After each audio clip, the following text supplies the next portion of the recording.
from PRX. Friends beyond the binary, ladies and gentlemen, boys and girls, it's time for the podcaster who's here to take you through a shopping mall, or guide you down the hall. They don't call it halls. The halls are the shopping malls because they're not really hallways. How low does the ceiling have to be for it to be a hallway? I mean, I think I've seen some cinematic hallways where the ceiling's been like 20 or 30 feet. I mean, those have been actually back hallways of the mallways. Hallways and mallways. The Sleep With Me podcast, going off topic always. So if you're new, welcome to Sleep With Me. It's a podcast that's a little bit different. I'm glad you're here. Yeah, this show, you say, what is this person going on about? And if you're wondering that, you might be in the right place. I'm here to keep you company, to take your mind off stuff so you could fall asleep. This podcast is a bit different, but really, I'm so glad you're here. Welcome. And all the regular listeners are smiling too, because they really hope this podcast could help you out. If you're ever in trouble falling asleep, you need something to distract you in the night or keep you company, or you need a break during the day, this show is here to try to help you. And the way I help you is just by being your friend in the deep, dark night. What we got coming up, support, so paying for the podcast is optional, then a long, meandering intro meant to ease you into bedtime. And then later on, there'll be a bedtime story to put you to sleep, Multiplex, I think episode 9, but it's a kind of a show you could listen to in any order.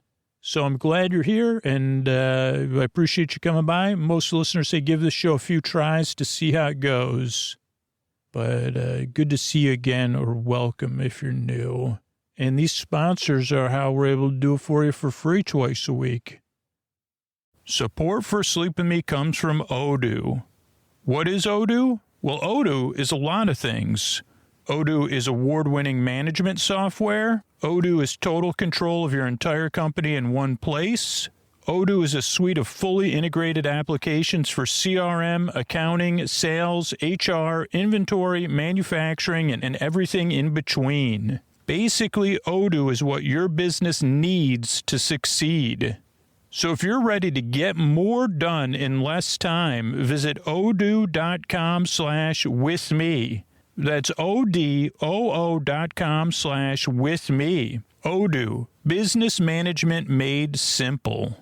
All right, everybody, it is time to talk about Helix. It's a mattress I sleep in, and you got to take the quiz, helixsleep.com/sleep. Once again, I just got back in town, and I could not wait to get back in my Helix. I slept there last night, and you could probably hear the energy in my voice because I slept good. And I'm not the only one in my family that loves my Helix. I know my nephew Dan, who listens to this podcast, loves his Helix. And there's plenty of options out there. The Helix lineup offers 20 unique mattresses. That includes the award-winning Luxe Collection, the Ultra Premium Elite Collections. There's the Helix Plus. That's a mattress designed for big and tall sleepers. There's the Helix Kids mattresses. But which one's going to be right for you? Well, here's how you find out. You take the Helix Sleep Quiz, and you'll find your perfect mattress in under 2 minutes. And Helix knows there's no better way to test out a new mattress than by sleeping in your own home. That's why they offer a 100-night trial and a 10 to 15-year warranty to try out your new mattress. Everybody's unique. Everybody sleeps differently. That's why Helix has several different mattress models to choose from. And way back when I took that Helix Sleep Quiz, I've been in a long-term relationship with my Helix mattress. I was looking for something. I sleep on my side. I sleep on my stomach. I don't want to get hot at night.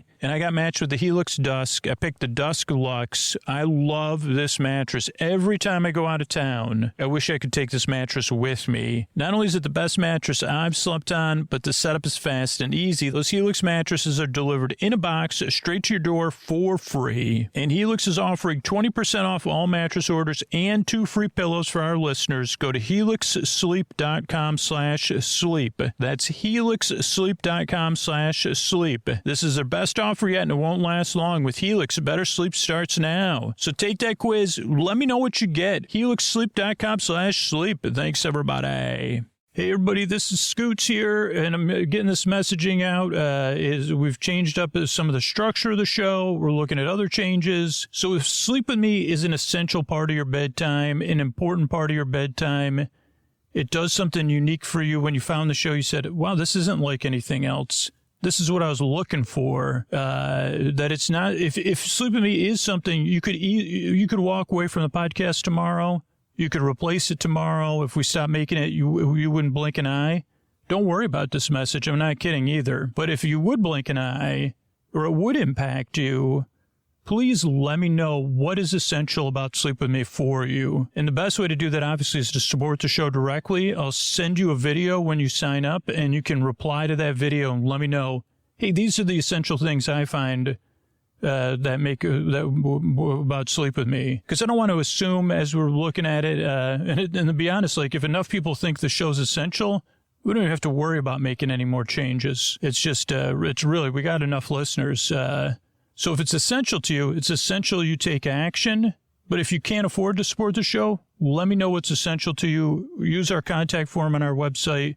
Send me a message. Or sign up for a free trial with Sleep With Me Plus and let me know whatever works best for you.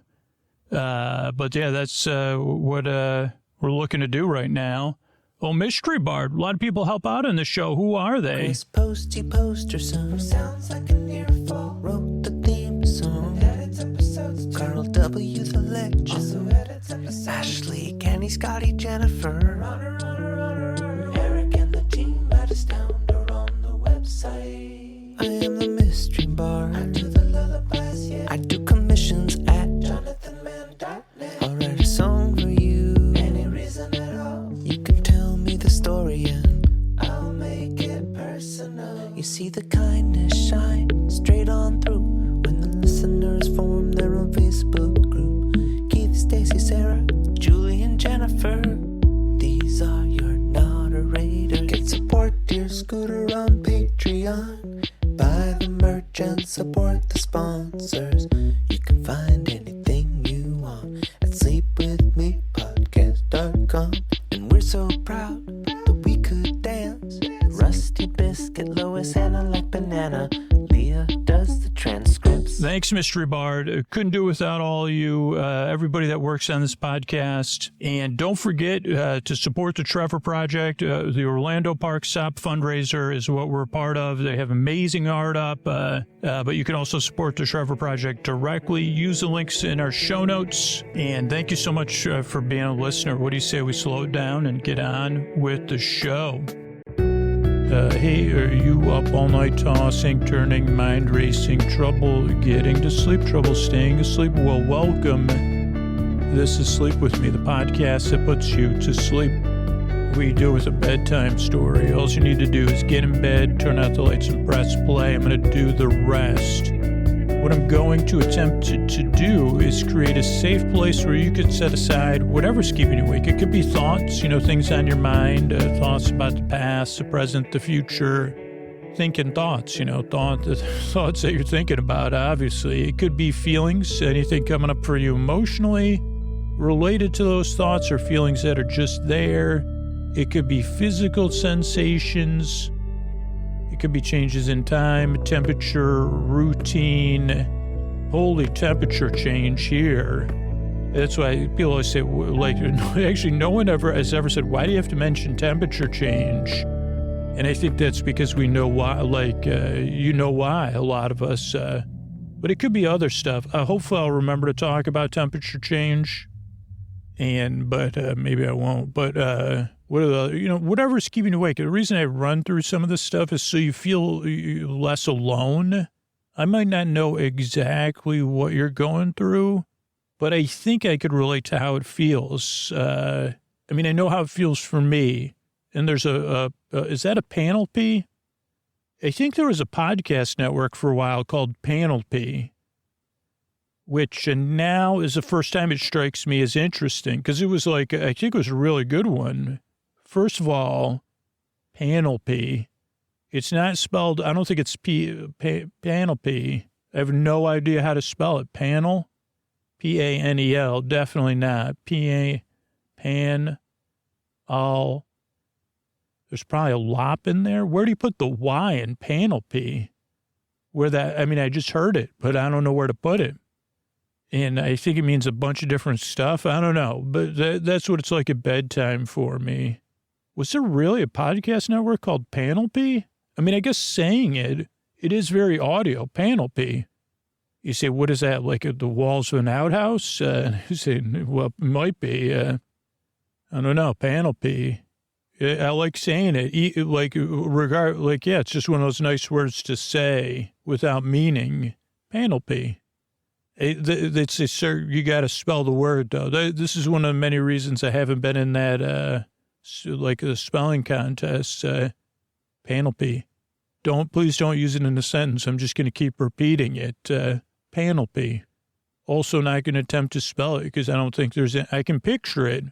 It is a sight word, but I can't spell it.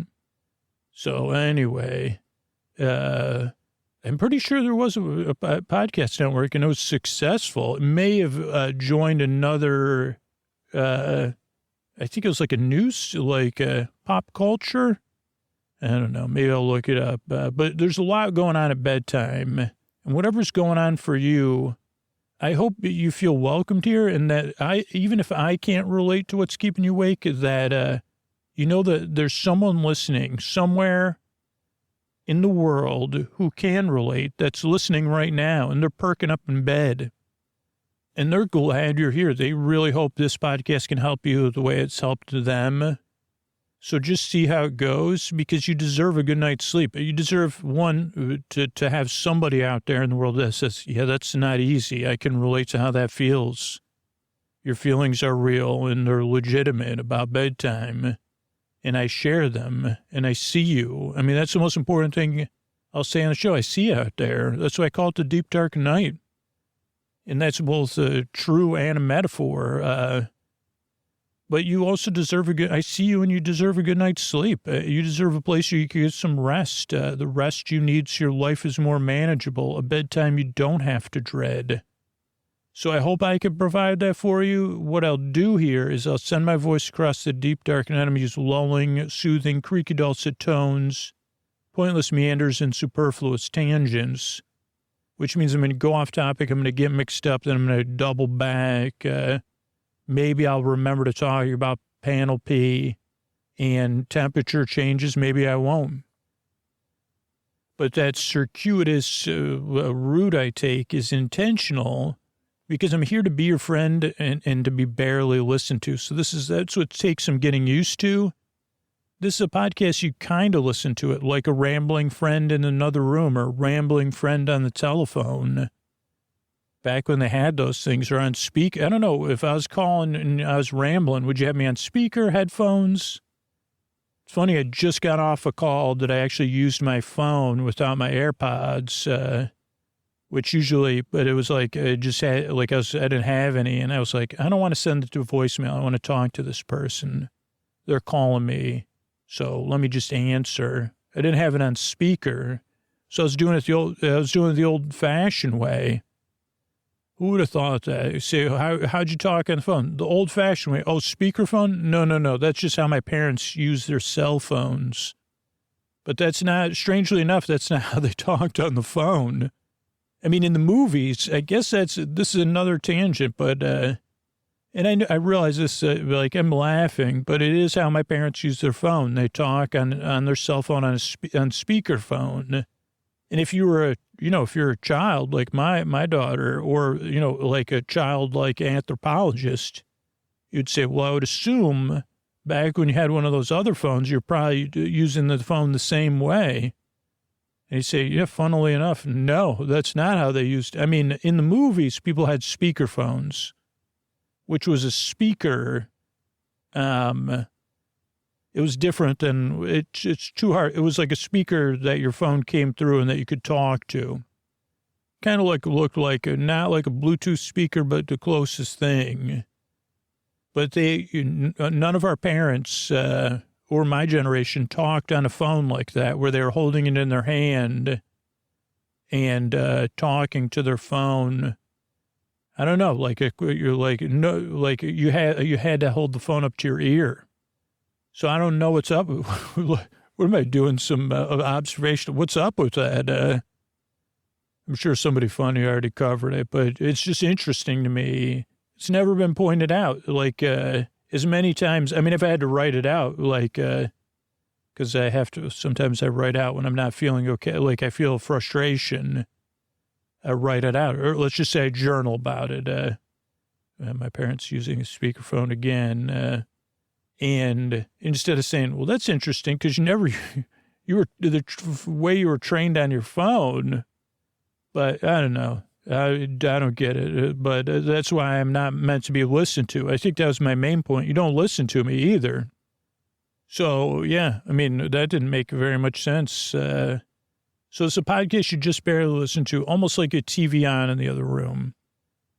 Also doesn't put you to sleep. I'm here to keep you company and take your mind off of stuff. There's no pressure to fall asleep. The shows are over an hour. So you don't have to think about falling asleep. I'm going to be here to keep you company to the very end, whether you're awake or asleep. I'm here to be your bore bay, your bore sib, your bore bud, your neighbor, your bore bee, your bores, your bore friend, your bore buddy.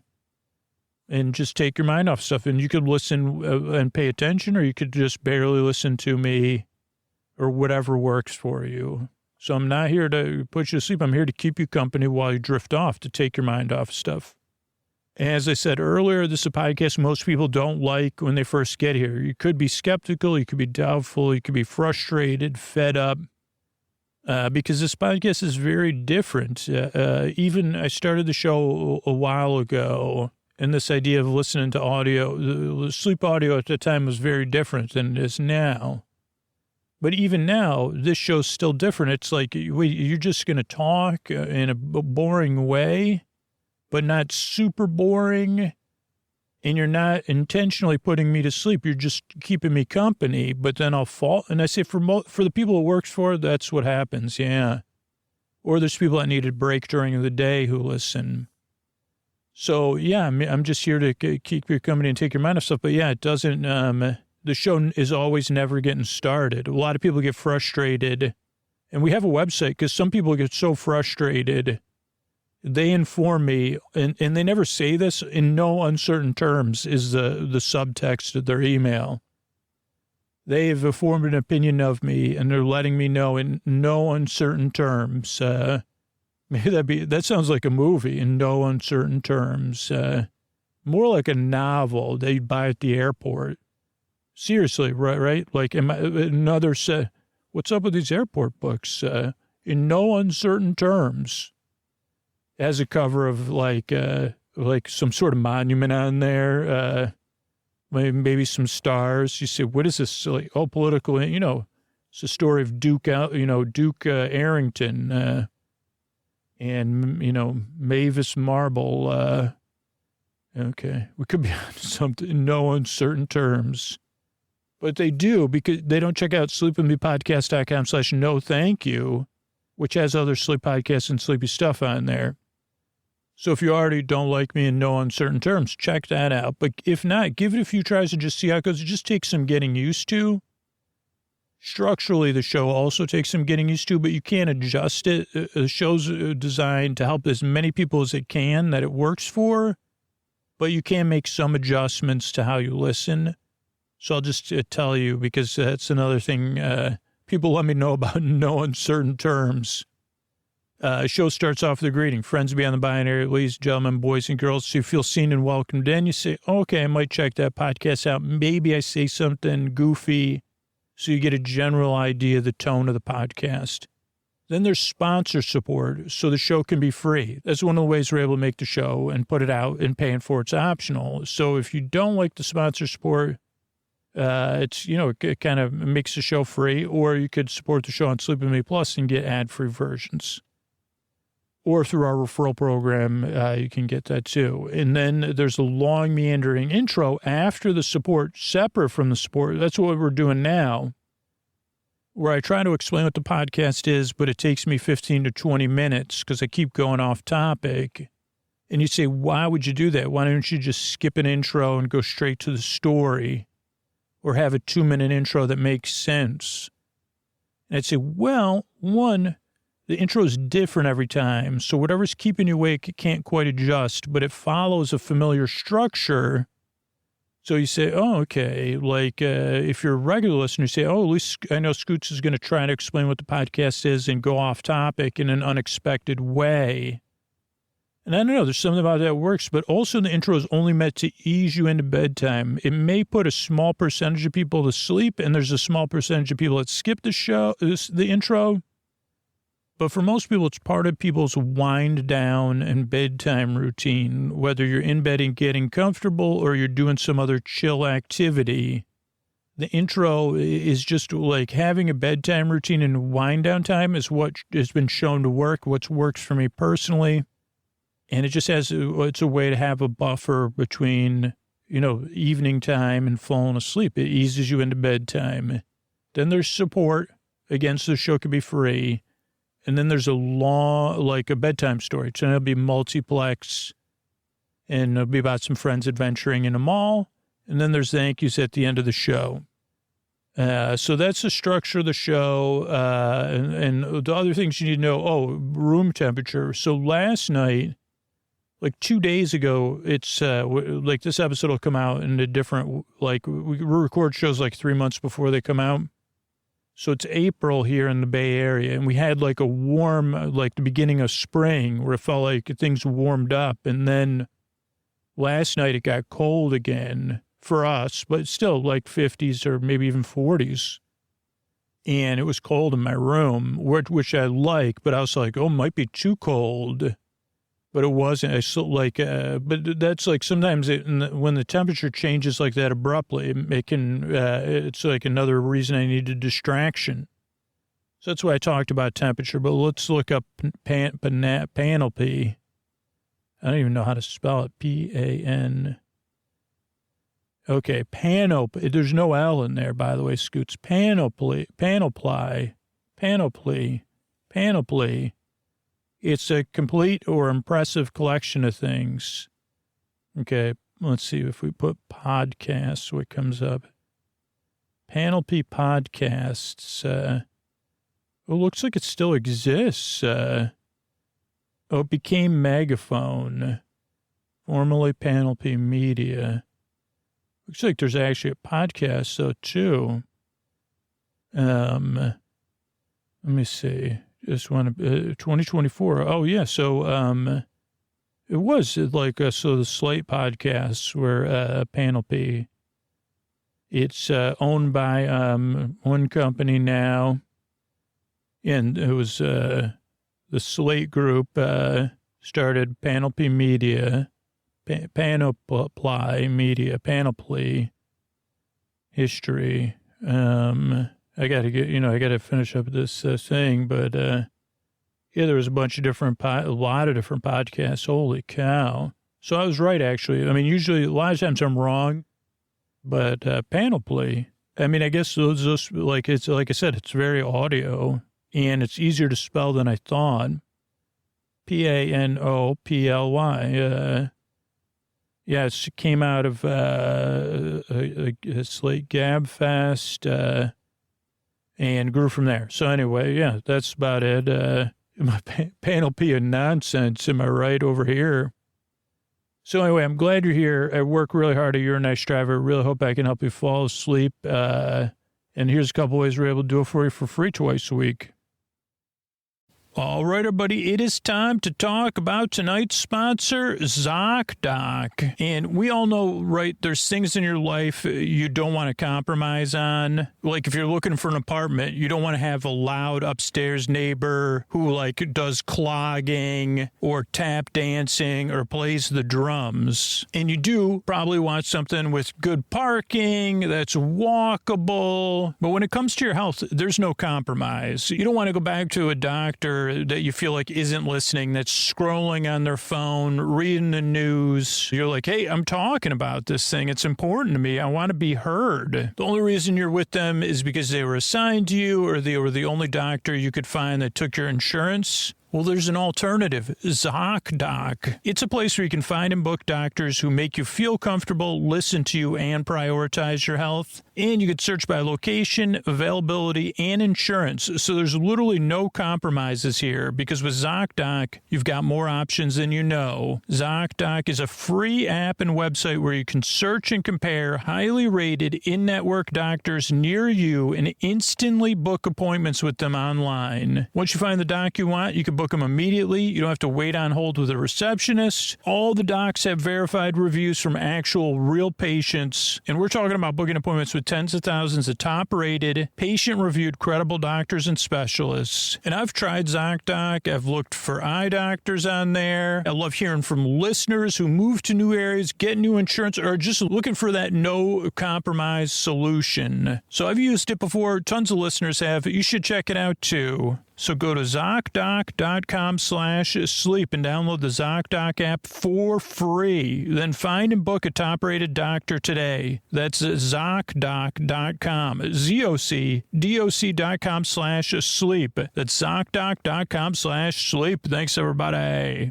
All right, everybody, I want to thank Claritin, tonight's sponsor, for supporting this episode and provide me with some samples. You know, I suffer from seasonal allergies. Not only do they get in the way of me living my life, they get in the way of me making this podcast to put you to sleep. Because when those allergies are really kicking in, I sound weird and I do not feel good at all. Luckily, for those of us who live with the symptoms of allergies, we can live Claritin Clear with Claritin D. The double action combination of prescription strength allergy medicine and the best decongestant available relieves sneezing, a runny nose, itchy and watery eyes, an itchy nose and throat, and sinus congestion and pressure with ease. And that's what I like about Claritin D. It covers all those bases. For me, I love the relief from the runny nose and the sinus pressure. Holy cow. Those two things combined, I'm like the worst two symptoms I have at the exact same time. So I love the relief Claritin brings. And I've been taking Claritin D this spring for this allergy season. And it's been a game changer because I can go out on my runs and on my trail runs and not have to worry about, am I going to be able to record the podcast tomorrow? Because my nose is running and my sinuses are clogged. Ready to live life as if you don't have allergies? It's time to live Claritin Clear. Fast and powerful relief is just a quick trip away. Find Claritin D at the pharmacy counter. Ask for Claritin D at your local pharmacy counter. You don't even need a prescription. Go to Claritin.com right now for a discount so you can live Claritin Clear. Use as directed. Thanks, everybody. All right, everybody, Scooter here. This is our episodically modular series,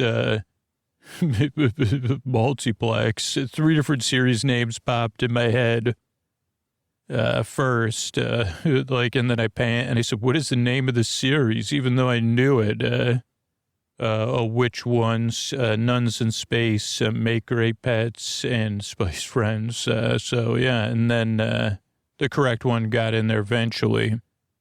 But yeah, welcome. This is our episodically modular series Multiplex. What that means is you can listen to it in any order. If this is your first episode of Multiplex, don't worry. The main characters will fill you in at the beginning of the story. And it's just about friends in a shopping mall on an adventure to be ordinary. Not ordinary adventure, but an adventure to be ordinary. Extraordinary adventures to be ordinary. So that's pretty cool. And I think that's it. What do you say? We have our Hollywood announcer, which I always say, but he comes from the greater Los Angeles area. And I found recently the more I compliment him on his amazing abilities, the quieter he is. Like he has, not only does he have so many amazing, when I think about intangible and tangible qualities that surpass, I don't know, I can't compliment him enough to make up for all I've put him through. But he loves putting you all to sleep so much. He comes here from the greater Los Angeles area under stored solar power. Or wind power. Okay, he said sometimes wind power. He's hoping one day he could come here based on stored geothermal energy. I mean, why not just go for it? Geothermal, maybe you could, come under, no. I would like to be, if I could, other than, I wouldn't sing that song. Would I want to be under the sea in what is that thing called? A pineapple under the sea? I'd like to live in a giant mansion near the sea with geothermal, that has geothermal, heating and cooling, and a pool, ideally, maybe one that's geothermally heated and cooled, too. That's paid for by our Hollywood announcer. And then I would record from there in between enjoying the geothermal, oh boy, I don't even know what that would feel like, but, while we're, getting you powered, while we're, why not, can I enjoy some of the geothermal energy while we store it for you? Can I be a passive, I don't know.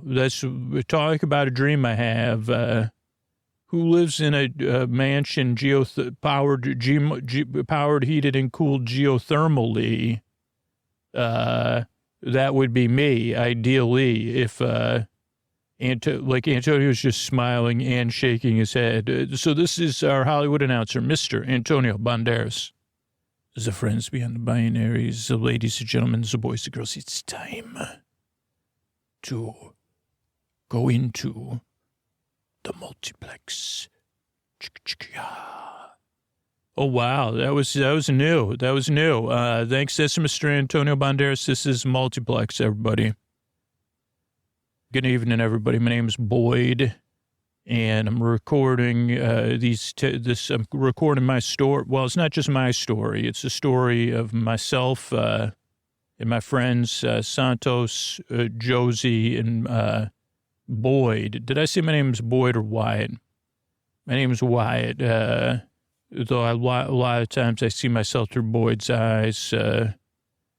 But I'm here to tell you a tale of how my friends and I became ordinary. We went on quite an adventure, and this is when we were just finishing up high school, the four of us. And the three of us, Boyd was different, but not Boyd was our acquaintance, not our friend. And at this point, I think we could call us friends. But before the tale started, the three of us were friends, and we were all what you would call destined for greatness, or not even destined for greatness, working towards greatness academically, athletically, interpersonally. We were all three of us. That was what us brought together was, not just ambition and not just adult authority figure ambition.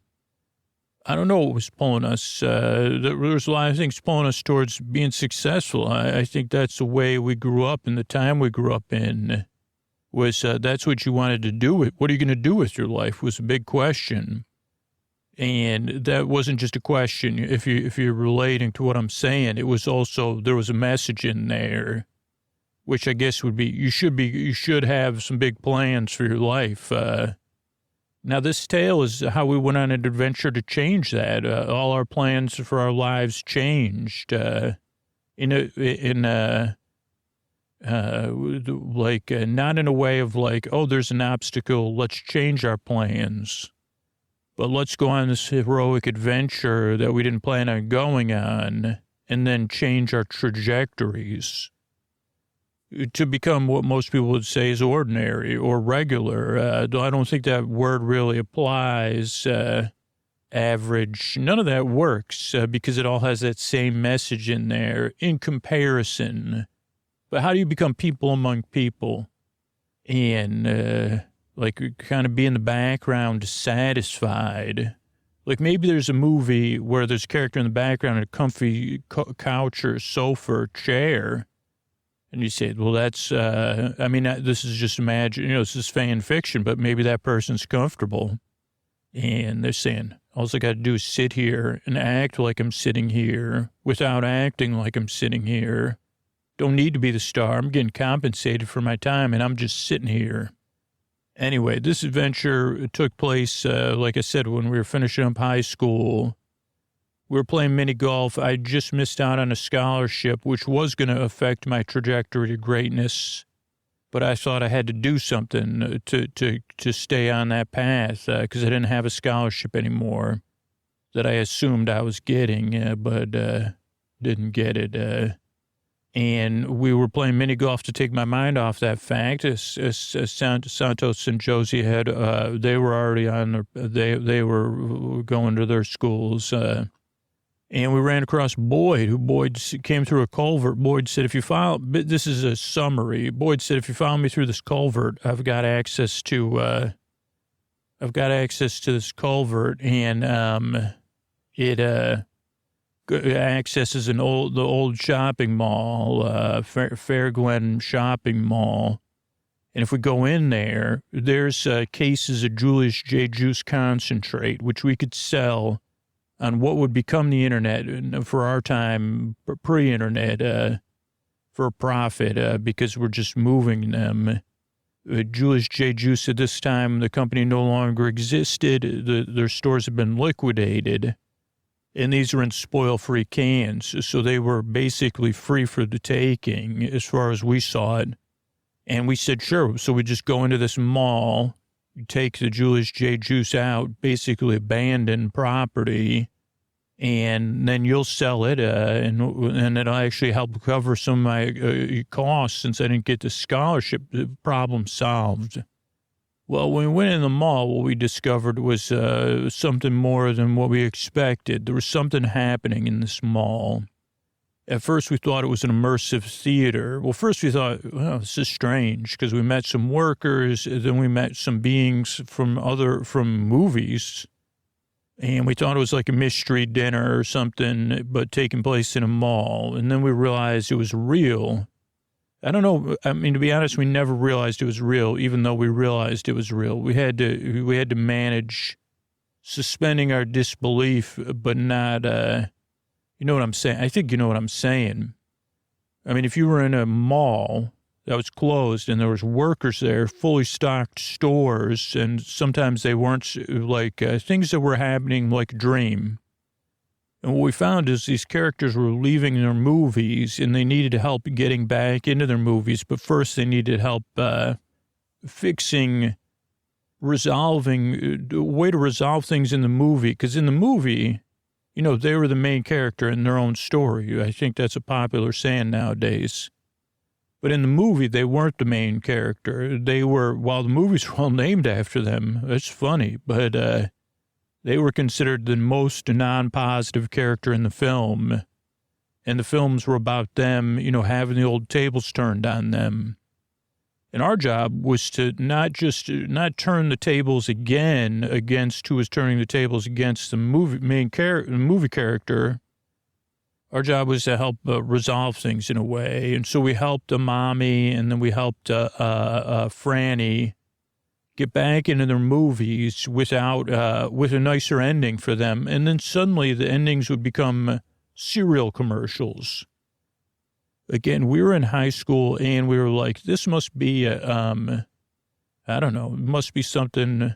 We didn't think too much about it. Also, time had slowed, but we didn't learn that until we met the Crunchy Commander Crisp.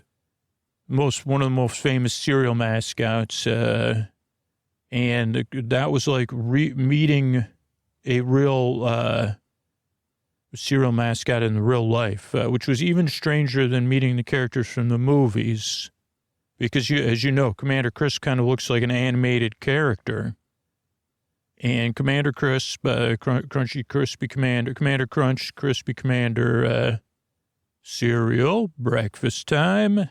Said, hey, yeah, you got to keep helping out on this. I've we're on a transverse plane, intersection of universes. Somehow these characters are coming out of their movies. They need help. Also, Commander Crunch never said there's also people in the mall that need help. I can't remember that part. But anyway, it was like being in a middle world, I guess, but not Middle Earth. I don't know. Middle Earth's a different thing. Middle Earth's a real world to the people in Middle Earth, right? So forget I said that part because it doesn't make any sense. But, okay, I think, so characters coming out of movies, they needed her help getting back into the movies. They become serial commercials. Crispy Commander Crunch said, yeah, that's what's happening. If you keep doing it, the movie serial part's my plan. And if you keep doing it, you're helping your world, and you're also gonna, what do you call it? You're gonna help your world and my world, and you'll be compensated. And by the way, time slowed down. One day in the mall is 1 hour in the world outside of here. So you got plenty of time. Also, there's food. We were able to sleep. And, we're teenagers. This was, I think each of us was holding in our mind how cool this was, and all the other feelings and the non-cool feelings. We held them at bay because we were teens. That's what teenagers do. We call it angst, I think. It's not really angst. It's just ignoring all that stuff, bubbling below the surface. Makes you angsty. At least I could only speak for myself, I guess. But we weren't angsty at this time, really, because we were so focused. So we said, sure. We went back to the theater. Then we were looking around the mall. We found the Count de Chocolate, who was stuck in a chocolate shell, like in a life-size chocolate shell. Count de Chocolate said, hey, I've got a chocolate touch.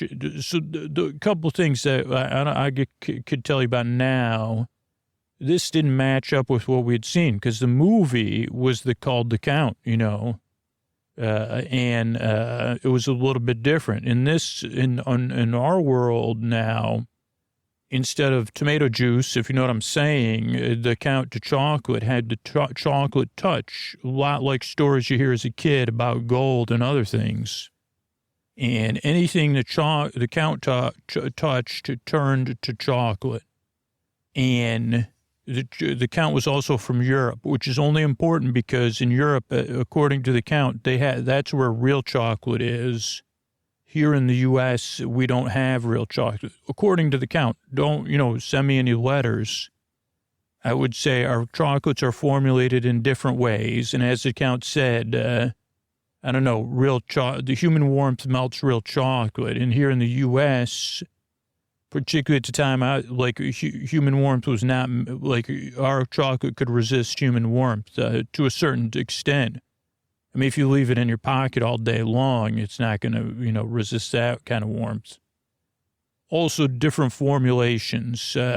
What's important about that is the Count de Chocolate couldn't turn fake chocolate, using the Count's words here, for U.S. formulated chocolate, which when we eat it, tastes like chocolate to us. It's just a different formulation. Yeah, because we didn't really learn too much about the Count's backstory, how the Count got the chocolate touch. But the Count lived the Count's lives, or just like in the movie, long lives, timeless life with the chocolate touch. And for a while, at least what the Count told us, the Count made the most of it. But at some point, then the Count became an uninvited guest of Vilma Vanka and had to make chocolate for her so she could have a chocolate enterprise. And the Count said, I don't like this anymore. And eventually they came to an agreement and the Count moved on. But something with the intensity of the chocolate production there made it so that the Count could not even, it wasn't even a physical touch anymore that would turn people to chocolate or things. If the Count had warmth for you in your heart, like waving and conversing with you. This is just in the movie, by the way, because you'd say, how come you kids were like, I don't know, that we didn't never thought about that, but I'm pretty sure it's because it was just in the movie. Even though it wasn't in the movie, it would be in the movie, as you'll see. But so like in the movie, the Count, in what would become the movie, or this was the transverse plane version of the movie. Let's say the Count, not Mina. Who was, why can't I never remember it? Lucy. Like, so the count would see Lucy and Mina walk and Jonathan Harker, all like, but particularly Lucy, and the count would wave from London. And the count's heart, I guess, the spirit, the counts of, like, the count would have said, hey, I'd like to have some of these people close to my heart, or, if my back's sweating too. And that turned people to chocolate too, or started with Mina. This is what the count told us. And the count, who would want to let, that's like, I don't even think with the Midas, it was like that. It said, well, if I loved you, would you turn to gold?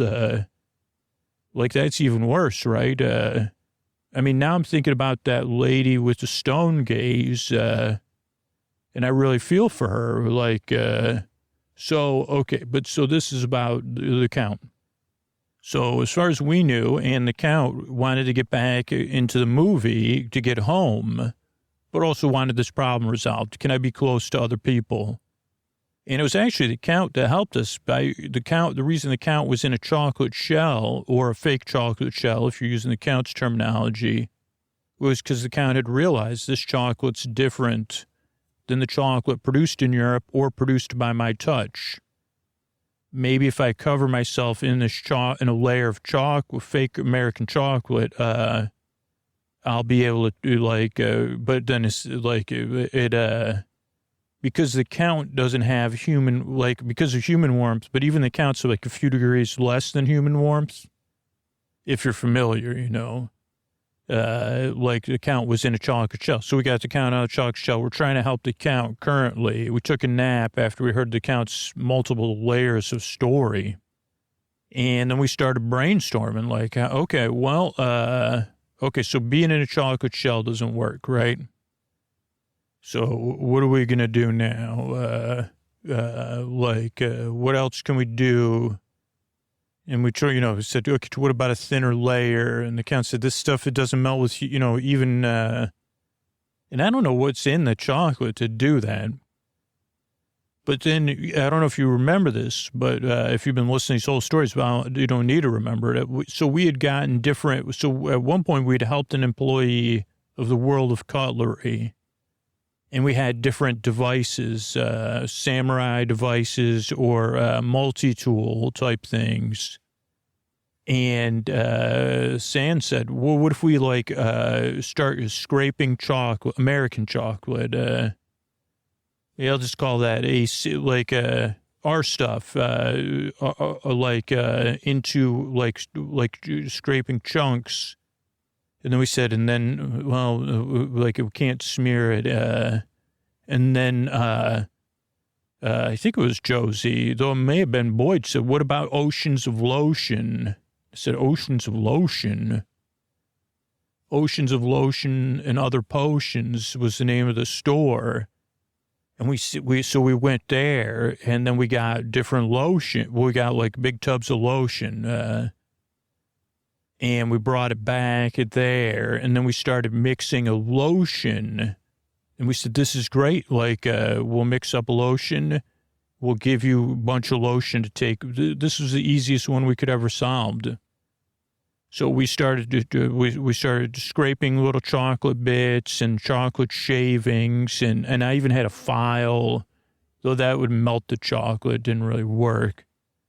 But yeah, and the count was like, okay, I think this will work. So then we got the count slathered. The count had to do self-slathering, obviously, because of the chocolate touch. But it worked because the lotion didn't turn to chocolate. And then the count, you might say, here's the thing. We did have this question, too. How do you drink water? The count said, out of a chocolate cup, obviously. And I do a lot of stuff with a chocolate stick or chocolate. The count was very adept. So the count could turn on a water faucet with a stick and hold a chocolate cup. So that should answer those questions. How's the count eat? Chopsticks or a fork? How's the count prepare things? The same thing. A lot of tools. So anyway, the count was slathered on lotion, which was good because the lotion did not, there was chunks and bits of chocolate in there. And the count was already, you know, an interesting complexion, but this was even more interesting. Then we sent the count back into the movie, right?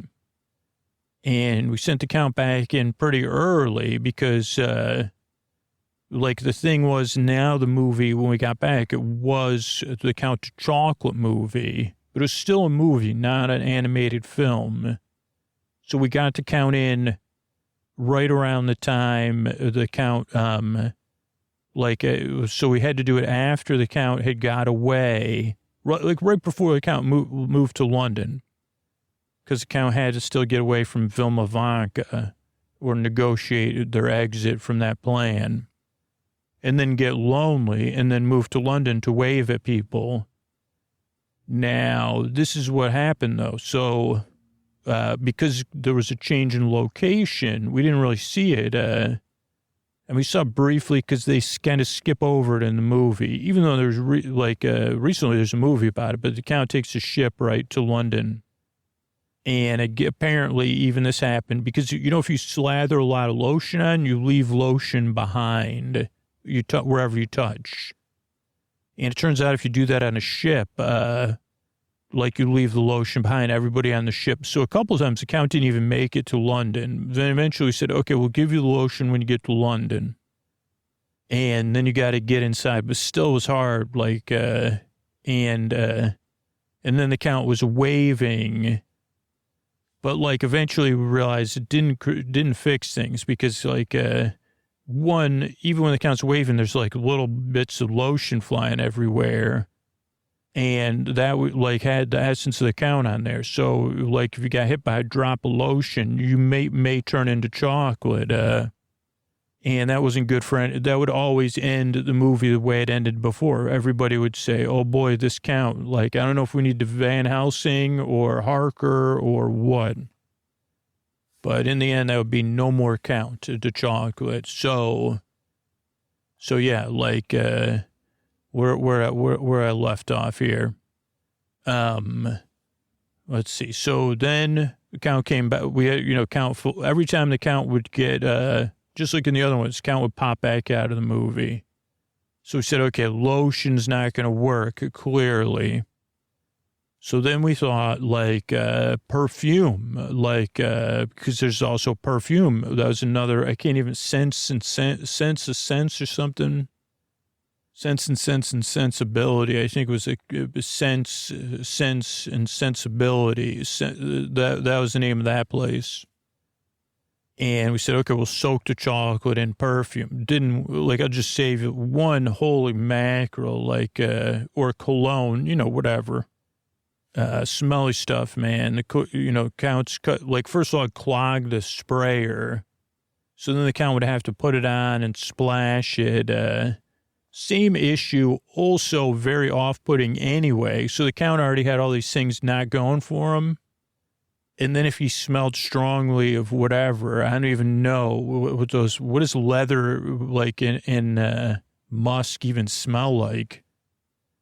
People were uncles and grand, but and we even tried fancy ones, because we thought, man, we all laughed because we said Dracar Noir, man, all the way. What else would the count wear? And that was but it still didn't work. But also made people cough and not want to be around the count before the turning to chocolate. So then another idea came up, which could be we said, have you tried to eat any of this fake chocolate? And the count said, yeah, it's disgusting. It's not chocolate. That's why, I'm saying, you think my chocolate's not chocolate. I think your chocolate's not chocolate. And then we were you can't turn chocolate. We tried a chocolate. We were what if we build you a chocolate, a real chocolate thing to live in? That didn't work. Eating chocolate didn't work. But then we thought about idea. What if we dry the chocolate out, right? So if we put the chocolate, we're how are we going to dry the chocolate out? This is how this idea came to be. Okay, what if we dry the chocolate out into a powder and then And then I guess we didn't realize, like, we could have just bought, but then I said, is that the same cocoa powder as they have in Europe? I don't know. But anyway, we finally were like, then you could dust it on yourself like a powder or eat it like maybe in concentrated powder form. Like maybe this is a way to figure it out. So then we gathered, so then we got everything ready, right? We said, okay, well, we'll take this dried chocolate, we'll dry the chocolate out. So I don't know, I guess basically our plan was to dry out this chocolate. So we're brainstorming, how do we dry out chocolate? And then the easy bake oven, that one was easy. So we went into the to one of the toy stores. Oh God, easy bake oven is like and I think they still have them. It was for it was like a piece of plastic with metal inside where you could bake stuff based on a really strong light bulb. And it came with little tins. So we actually needed a bunch of them. So I think we got like 5 or 6 easy bake ovens. And this part did not go spectacularly because what we did was we filled up all the tins, we had to use like the outside of the inside of the mall, but outside of the store, we found plugs. Because in this chocolate shop we were working in, it didn't have a ton of plugs. But anyway, so we all start plugging in these easy bake ovens. Put like the little baking tins, we put chocolate in there, thinking that would dry it out. But what happened really was like, didn't go well because the chocolate didn't exactly dry out so much as melt and cook and smoke. And we had them all like, so we're all together. And then, so this like, it would have been comedic if it wasn't for the Count of Chocolate being there. Because we're all standing like around this ring of easy bake ovens. And they all start like producing a lot of smoke at the same time. So much so that we're bumping into one another. I don't know, like, I mean, we're just teenagers, right? Except for the Count to Chocolate's like hundreds of years old or whatever, but not familiar with the principles of electricity or easy bake ovens. So we're bumping into one another. So this is important. So we're in the middle of what would be defined as fake chocolate smoke by the Counts, and bumping into one another. And I bumped forehead to forehead with the Count, which I didn't realize till after we got everything cleared out, right, and unplugged. And even then, we didn't realize, we said, oh man, like, why didn't we realize, like, it wouldn't melt? But I said, wait a second, after some time, I said, I bumped heads with the Count, and I'm not, and then we weren't willing to do any other experiments. We said, but we were like, okay. And we said, if you touch your forehead to somebody else, like, and the Count said, yeah, probably turn to chocolate. So we were like, okay, smoke works, burnt fake chocolate works. So then we're like, okay, well, but the Count can't bring back, there's no plugs in London when the time goes. In this movie, the Count, is waving at people. So there's we're like, well, can't we just wait until they invent electricity? And they said the plugs are still different. But also the Count. So then we said, okay, what about torches, right? Torches are a big thing in all these movies, or chocolate burners. So we're trying to do that. And then, we tried a couple tests in the movies. It didn't work, especially because people don't like smelly fake chocolate doesn't smell good. It doesn't really smell, it smells really, not good at all. So, so that didn't work, but we were like, okay, wait a second, this smoke, what other things, could we do, what else could we do with this? And then we realized, Boyd is known, I haven't referred to Boyd as a corncob kid in a little while, but Boyd was known as a corncob kid in our high school because he had a corncob pipe that was for little kids. And he just used it for comfort or style. Like once upon a time, and this is part of the story, these shopping malls and other places had tobacco stores. People used to smoke pipes and tobacco and cigars and all, like other things. It was a commonplace type thing. You know, Sherlock Holmes, a famous pipe smoker. So people would go to these stores to get pipe tobacco. I would assume cigars and other stuff, but I don't really remember. Pipes, pipe accessories. What a time to live, right? I mean, even now, you know, it's my past. I don't believe it. But so, boy, they also gave to kids. One of the things you get for free is a corncob pipe. I don't know if you had to make a purchase or not. And it was like a little kid's pipe. You didn't smoke anything in it. But whatever, it looked like something, but it was a pipe. It was so we said the pipe shop, holy cow. And this place was called Pipes to Paradise. I don't know why, because I don't know, or Two Pipes to Paradise, maybe it was Two Pipes to Paradise after that song. I thought it was called Primo Pipes, but anyway, it doesn't matter. So we went to the pipe shop with a general idea of like, okay, like this idea could have some, like, where else are we going to find smoky stuff? And then this is when we knew we were on the right path, because we went in there and out of the back of the shop, because there was like a bell when we opened the door. Because it was one of the places that had a door, because I don't think you were allowed, maybe at a time you could smoke pipes in there. But anyway, there's an employee working at the pipe store. And they said, how can we help you? And we said, we need, do you have any chocolate tobacco? And they just laughed. And they said, we have bubblegum tobacco, and we have bubble cigars, candy cigarettes, but no chocolate tobacco. It's bubblegum flavors we have.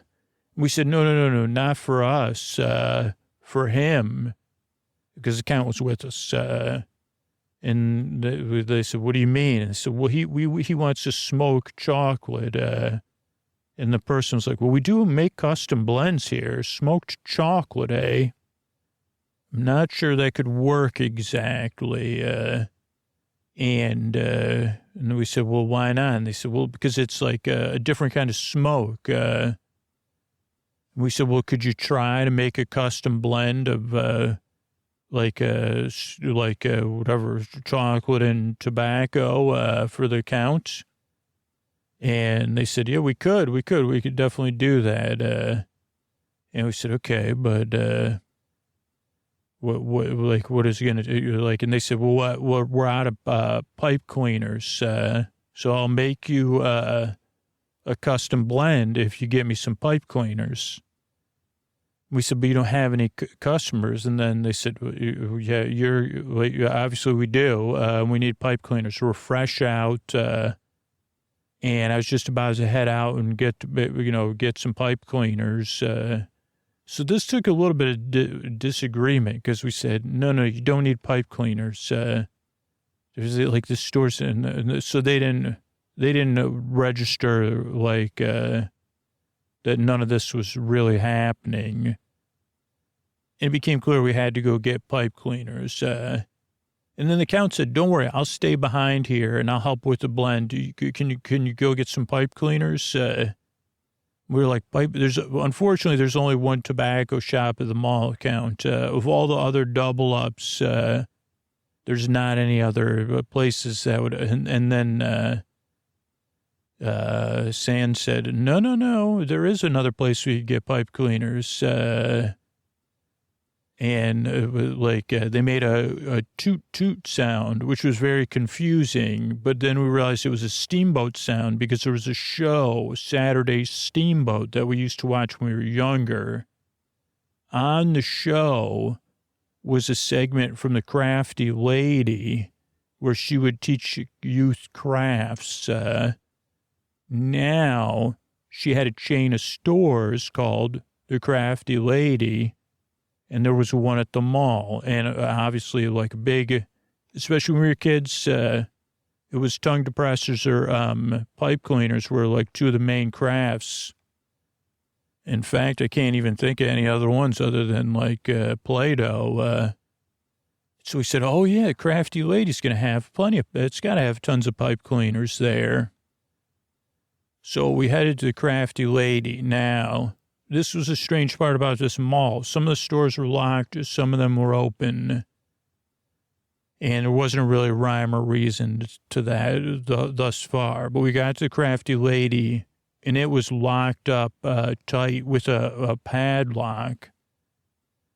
So instead of having a gate that lowered, it had a gate that went across, and you locked it with a padlock. And we tried to, get around that, and we couldn't. And then we were like, man, well, and then Josie was like pulling on the lock and said, wait a second, there's a key halfway in here, or like 3/4 away broken off, because we were using our things. We couldn't get anything in there, right? And we were trying to figure things out. And while we were trying to figure out, like, what we could stick in there to get the key open, Josie started talking about second thoughts, like just in general. But I think talking about, like, what is this? Like Josie was kind of, we thought all the adventuring had caught up with Josie. But now looking back on it, it was like Josie's perspective was beginning to change. Because some stuff I was laughing about at the time wasn't really laughable. Josie's like bubblegum cigars, candy cigarettes. Now, this was also important because, it kept all this fresh in our minds. And Josie's saying, they should know better, blah, blah, blah. Like, this whole thing. And then Josie reached around her neck where she had this medallion. And we'd never seen this medallion before. And we said, what is that? Because it was very interestingly shaped. And Josie had gotten into a very exclusive school. And Josie said, well, this is this is my club legacy medallion. Both of my parents were in this club. And this is my entry into this club. Like a finial club, we'll call it. And you get into one of these finial clubs, especially at this school, and you don't have to be Mark to tell anybody that this is like paves the way towards your thing. And Josie, I don't know if it was symbolic, but Josie seemed to think that the medallion was you couldn't get into this club without a medallion and all the other stuff. And I don't know, it was when Josie was kind of still frustrated with what was the status quo in general. Like it's just all piling up at one moment. And Josie tore the medallion off. It had it was like one of those breakaway chain type things. And one of the edges of the medallion just happened to fit in the key thing. But as soon as Josie stuck it in there, it was stuck in there. And Josie turned it and the lock popped open, but then couldn't get the medallion out. And I think in even though in this story it just seems like a brief moment, I think it was a long drawn out moment of Josie trying to get the medallion out, still being frustrated with the tobacco shop being one of the main focuses of frustration. But we weren't, we were perceiving it as something different. But now looking back, I could see clearly. And then Josie debating, wanting to break off the medallion and then saying some strong language and just throwing the padlock across the mall. into an empty fountain, saying, you know what, like, forget about it. You know what I'm saying? Like, but not, it was much stronger language than that. And then Josie throwing the gates of the Crafty lady open and go get the, like telling us, go get the pipe cleaners. And meanwhile, everybody was in there. And Josie went into another section of the Crafty lady and came out with like giant bubbles, like bubble concentrate. And we said, what's that? And Josie said, trust me. And we were walking back and we said, well, what are you? And the boy said, because there's bubble pipes at the bubble store, or at the tobacco shop too. And there's like a new technology one. So we went back to the tobacco shop. We got back there and the tobacco employee, the shop employee, we're going back and forth on the blends. And there was a little bit of smoke in the air. And, like Josie was very matter of fact, we got your, things, but we need to make a different blend now. Josie had all a couple jugs of this stuff, and said to the count, like, you could easily make this in your thing.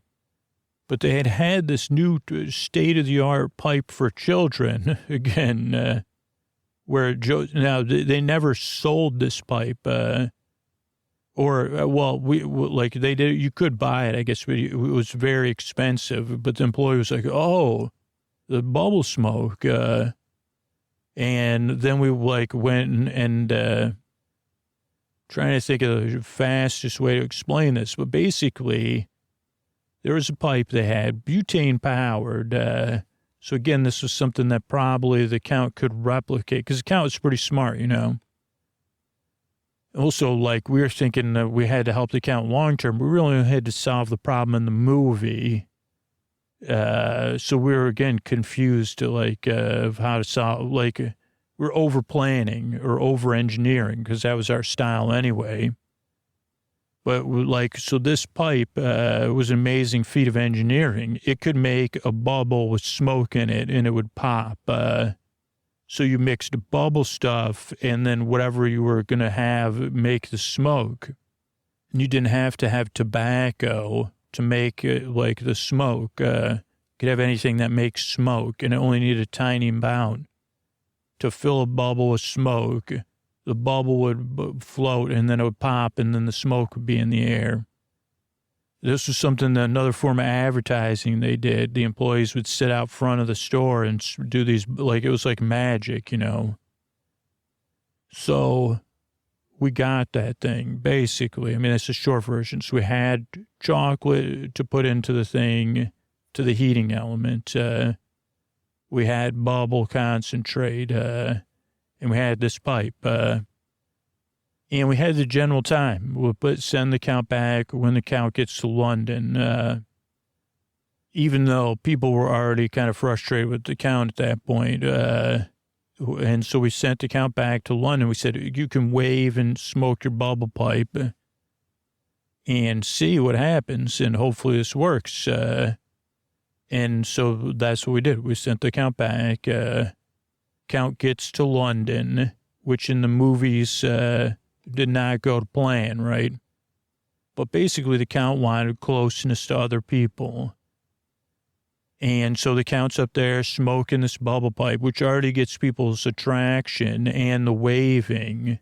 But again, in movie time, this is only like 4 or 5 minutes. Even though if that was a real world, which we kind of thought it is, that was like whatever, weeks and months. But the count is waving at Lucy and Mina and Harker. And because the count knows now, the count's also apologized. Hey, Harker, sorry about that stuff at my castle. It got a little weird there. Too much, chocolate liqueur. I should, I just want to be really friends with you and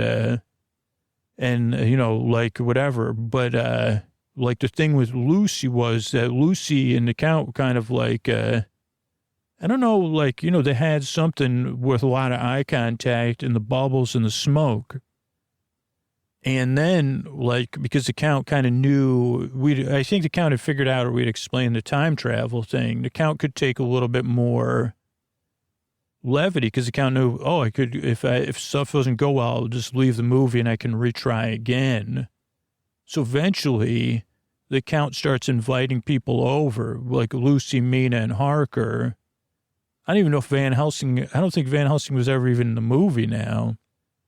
And while they would only sit around in company, like the Count could smoke in the movie, the Count's smoking the bubble pipe and it's popping and stuff like that. And the movie gets close, like, so then the Count has all three of them there and he invites them over for a meal, like, because they've sat in the parlor before. And then,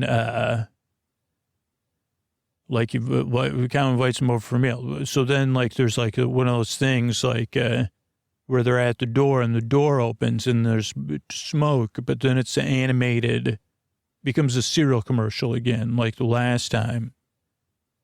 And then it's a cartoon version of the Count, much more cartoony.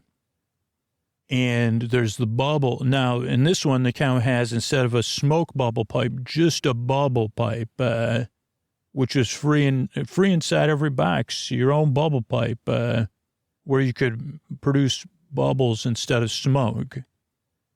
And Harker goes, well, what are you celebrating with with your pipe, Count? He said, my new cereal, sit down and enjoy it. Smoked chocolate.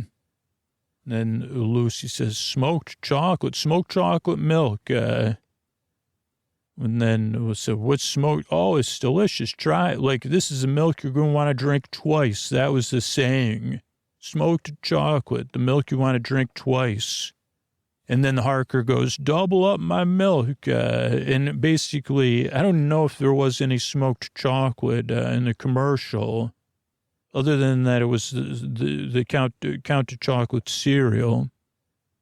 And that it was said it was smoked chocolate. I think because there was another cereal that's so similar that the fact that it's smoked chocolate, I don't even know if they said smoked chocolate. I said, what is it even afterwards, you know? But it ended and the Count was gone. The movie ended. And then we stayed in the theater and we said, well, now we definitely need to rest. And this time we got a little closer. We actually snuggled, all of us, because we felt bad for Josie, even though Josie seemed like whatever, like stressors had kind of passed. We got the idea that something was going on with Josie, and we didn't realize that she had already kind of made her choice to now, for the right, you know, to diverge from this path of taking to greatness to a more normal path. But I guess that's a spoiler, but the best kind, you know, that all will be well. So smoked chocolate cereal came your way tonight. Good night, everybody. I'm Wyatt. I'll be back soon. I want to just thank everybody who signed up to support the show on Sleep With Me Plus. I want to thank Jay, Michael, and Sarah. Thank you. Thanks, and good night. Kate, Hannah, and Megan. Thanks, and good night. Sydney, JJ, and Kathleen. Thanks, and good night. Terry, Karen, and Hannah. Thank you. Thanks, and good night. Stephen, Gustav, and Chanel. Thank you. Thanks, and good night. Riel, Claire, and Lulu. Thank you. Thanks, and good night. Sam, Vivian, and Ashley. Thank you. Thanks, and good night. Craig, Nadia, and Margarita. Thank you. Thanks, and good night. Chester, Slavin, and Justine. Thank you. Thanks, and good night. And Allison, Laura, and Danica, and John. Thank you. Thanks, and good night. Thanks everybody who supports the show on Sleep With Me Plus or in Apple Podcasts, or was a former supporter on Patreon, or supports our sponsors. Please let me know if you do any of those things so I can thank you for helping keep the show free for everybody. A free way to support the show where you get rewarded, but also a huge help to the podcast, is just to spread the word about the show.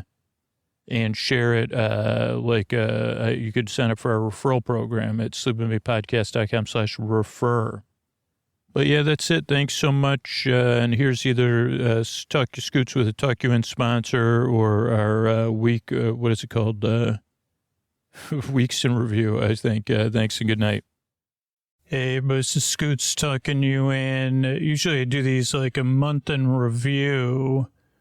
But I don't know if the messaging of recording this pretty close to the last one, just because I got a lot travel family stuff going on. But I just want to use this time. We're making some small changes to the show, maybe to the thank yous. We had to change the Sleepy Supporter Zone. So I just want to thank you for listening. And if you're listening right now, either you're really listening, right? Because you're an essential. I just want to thank you for listening because this show's really about staying connected in the deep, dark night, right? And I just did an interview with somebody, and I was telling them that, yeah, there's people still listening at the end of the shows, and I'm there to the very end. That's why the shows are over an hour. That's why I'm so dedicated. Everybody that works on the show's dedicated. So I'm just wanted to use this time, like usually I use it to kind of promote Sleep With Me Plus or the sponsors. There may be a sponsor. Oh, no, wait, this would replace the sponsor, right? But to just thank you for listening and to know I'm here and working really hard to stay here for you in the deep, dark night. If you are up and you say, well, this really shows me how essential it is for you to be here for me on a regular basis, like if Sleep With Me is essential to you and you're in a position to support the show financially, not just to support the show because you get pretty sweet bonus content, but really you're saying, hey, yeah, the show is so essential to me. Sign up at sleepwithmepodcast.com/plus. And if Sleep With Me is essential to you and you say, I can't afford $7 a month, Scoots, it's too much. I totally get that. You can join our referral program for free, refer people to the free podcast and get ad-free and story-only episodes 3 months at a time, for every 3 referrals. And we just gave those to people. So that's sleepwithmepodcast.com/ sleepwithmepodcast.com/refer, REFER, sleepwithmepodcast.com/refer, sleepwithmepodcast.com/plus, or support our sponsors. But thank you so much for listening, and I hope, the good thing is you could queue up another episode too, right? But reach out, let me know, use the contact form on our website. Let me know what's essential to you with the podcast. Thanks.